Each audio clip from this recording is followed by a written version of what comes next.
ನಮಸ್ಕಾರ ಸ್ನೇಹಿತರೆ, ನಾವು ಇಂದು 29ನೇ ಬಾರಿ ಅಂದರೆ 29ನೇ ದಿನ ಭೇಟಿ ಆಗ್ತಾ ಇದ್ದೇವೆ. ಇಂದು ಒನ್ ಆಫ್ ಅನ್ನುವ ಒಂದು ಬಹುಮುಖ್ಯವಾದ ಪದಗುಚ್ಛ, ಅದು ಪದ ಅಲ್ಲ, ಅದಕ್ಕೆ ಇಂಗ್ಲೀಷ್ನಲ್ಲಿ ಪ್ರೇಸ್ ಅಂತ ಹೇಳ್ತಾರೆ. ಒನ್ ಆಫ್ ಈ ರೀತಿ ಒಂದು ಪದದ ಜೊತೆಗೆ ಇನ್ನೊಂದು ಪದ ಸಿಕ್ಕಿದಾಗ ಇಂಗ್ಲೀಷ್ನಲ್ಲಿ ಅದಕ್ಕೆ ಪ್ರೇಸ್ ಅಂತ ಹೇಳ್ತಾರೆ. ಸ್ನೇಹಿತರೆ, ಈ ಒನ್ ಆಫ್ ಅನ್ನುವುದನ್ನು ಹೆಚ್ಚು ಈ ಪದಗುಚ್ಛ ತಪ್ಪು ಬಳಕೆ ಆಗ್ತಾ ಇದೆ. ಸಾಮಾನ್ಯವಾಗಿ ಹೆಚ್ಚು ಜನರು, ನಾವು ಬುದ್ಧಿವಂತರು ಅಂದ್ಕೊಂಡಿದ್ದವರೆಲ್ಲ, ಕೆಲವೊಮ್ಮೆ ಈ ಸೆಲೆಬ್ರಿಟಿಯನ್ನು ಇಂಟರ್ವ್ಯೂ ಮಾಡ್ತಾರೆ. ಯಾರೋ ಒಬ್ಬರು ತುಂಬ ಚೆನ್ನಾಗಿ ಇಂಟರ್ವ್ಯೂನಲ್ಲಿ ಮಾತಾಡಿದರು, ಪರವಾಗಿಲ್ಲ ಇಂಗ್ಲೀಷ್ ಚೆನ್ನಾಗಿ ಮಾತಾಡ್ತಾರೆ ಅಂದ್ಕೊಂಡೆ. ಕೊನೆಯಲ್ಲಿ ಅವರು ಆ್ಯಂಕರ್ ಅವರಿಗೆ ಕೇಳ್ತಾರೆ, ನೀವು ಯಾಕೆ ಈ ಕ್ಷೇತ್ರಕ್ಕೆ ಬಂದ್ರಿ ಅಂತ. ಅದಕ್ಕೆ ಅವ್ರು ಹೇಳ್ತಾರೆ, one of my friend told me ಅಂತ ಹೇಳಿದರು.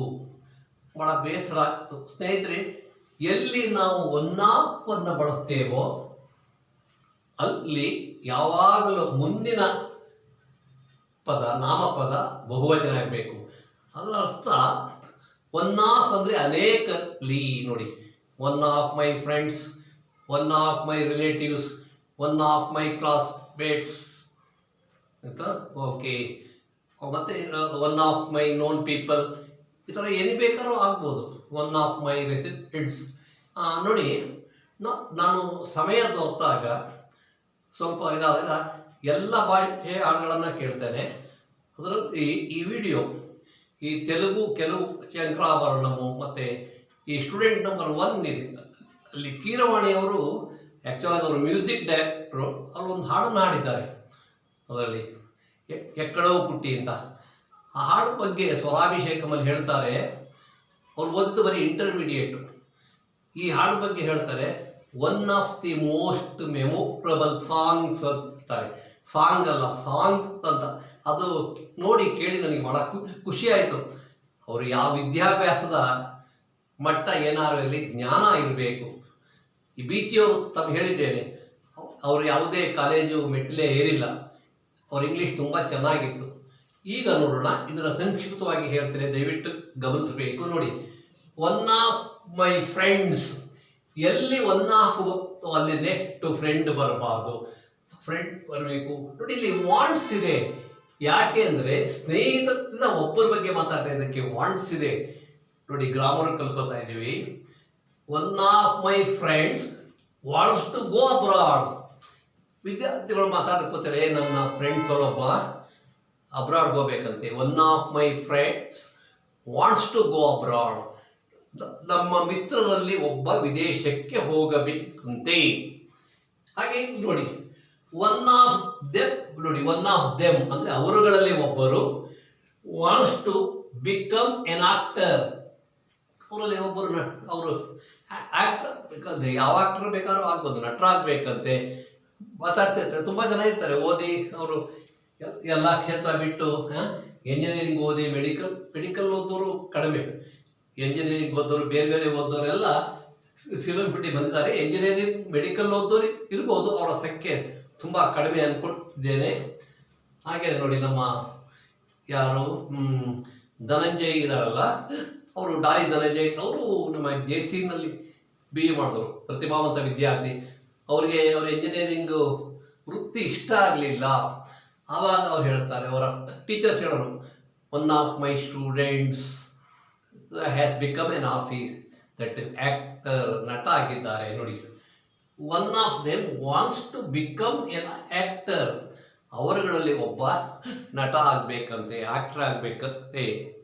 ಹಾಗೆ ನೋಡಿ, one of us is buying a car. ನೋಡಿ, ಒನ್ ಆಫ್ ಅಸ್ ಅನ್ನುವುದು ಬಹುವಚನ. ನಮ್ಮಲ್ಲಿ ಒಬ್ಬರು ಕಾರನ್ನ ಕೊಂಡ್ಕೊಳ್ತಾ ಇದ್ದಾರೆ. ಸ್ನೇಹಿತರುಗಳು, ಕಲೀಗ್ಸು, ಫ್ರೆಂಡ್ಸು, ರಿಲೇಟಿವ್ಸ್, ಯಾರು ಬೇಕಾದ್ರು.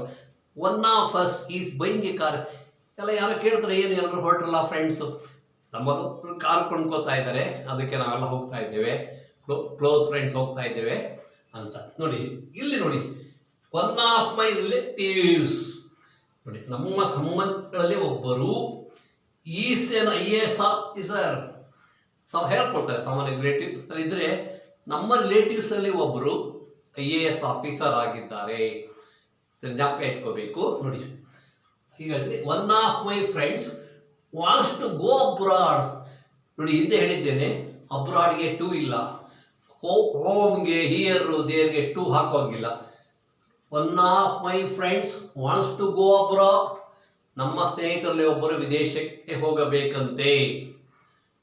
One of them wants to become an actor. ಅವರಲ್ಲಿ ಒಬ್ಬರು ನಟರಾಗಬೇಕಂತೆ. ನೋಡಿ wants to become a actor. ಹಾಗೆ ನೋಡಿ one of us is bike a car. Correction ದಯವಿಟ್ಟು ಗಮನಿಸಿ. One of us is bike a car. ನಮ್ಮಲ್ಲಿ ಒಬ್ಬ ಕಾರ್ ಕೊಂಡ್ಕೋತಾ ಇದ್ದಾರೆ. One of my relatives is N IAS officer. ನಮ್ಮ ಸಂಬಂಧಿಗಳಲ್ಲಿ ಒಬ್ಬರು IAS ಆಫೀಸರ್ ಆಗಿದ್ದಾರೆ. ಈಗ ಯಾರು ಹೇಳಬೇಕು, ಈ ಡೆಲ್ಲಿಲಿ ಎಲ್ಲಿ ಉಳ್ಕೋತೀರಿ? One of my relatives is in Delhi. ನಮ್ಮ ಸಂಬಂಧಿಗಳಲ್ಲಿ ಒಬ್ಬರು ಡೆಲ್ಲಿಯಲ್ಲಿ ಇದ್ದಾರೆ, ದೆಹಲಿಯಲ್ಲಿ ಇದ್ದಾರೆ. ಸ್ನೇಹಿತರೆ ಇಷ್ಟೇ. ಒನ್ ಆಫ್ ಬಂದಾಗ ಯಾವುದೇ ಕಾರಣಕ್ಕೂ ಮುಂದಿನ ನಾಮಪದ ಬಹುವಚನ ಆಗಿರಬೇಕು, ಏಕವಚನ ಆಗಬಾರ್ದು.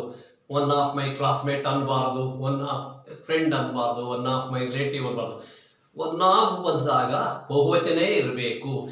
ನಾವು ಹಾಗೆ ಬಹುವಚನವನ್ನು ಉಪಯೋಗಿಸದೆ ಹೋದರೆ ಇದು ತಪ್ಪಾಗ್ತದೆ. ಇಷ್ಟೇ ಇದು. ನೋಡಿ, ನನ್ನ ಸ್ನೇಹಿತನಲ್ಲಿ ಒಬ್ಬರಲ್ಲ, ನನ್ನ ಸ್ನೇಹಿತರಲ್ಲಿ ಒಬ್ಬ.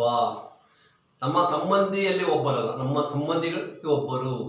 ನಮ್ಮ ಸಹಪಾಠಿಯಲ್ಲಿ ಒಬ್ಬರಲ್ಲ, ನಮ್ಮ ಸಹಪಾಠಿಗಳಲ್ಲಿ ಒಬ್ಬ. ಒನ್ ಆಫ್ ಅನ್ನುವುದು ಈ ಅರ್ಥವನ್ನು ಕೊಡುತ್ತದೆ. ತಾವು ಗಮನಿಸಿ, ನೀವೆಲ್ಲ TVನಲ್ಲೋ ಎಲ್ಲ ನೋಡಿದಾಗ ಹೋಗ್ತದೆ. ಇದನ್ನು ನಾನು ಹೇಳಬೇಕು ಅನಿಸಿತು, ಅದಕ್ಕೆ ಹೇಳಿದ್ದೇನೆ. ನಮಗೆ ಏನು ಗೊತ್ತಿದೆ ಅದು ಶುದ್ಧವಾಗಿ ಮಾತಾಡಬೇಕು. ಮುಂದಿನ ತರಗತಿಯಲ್ಲಿ ಭೇಟಿ. ನಮಸ್ಕಾರ.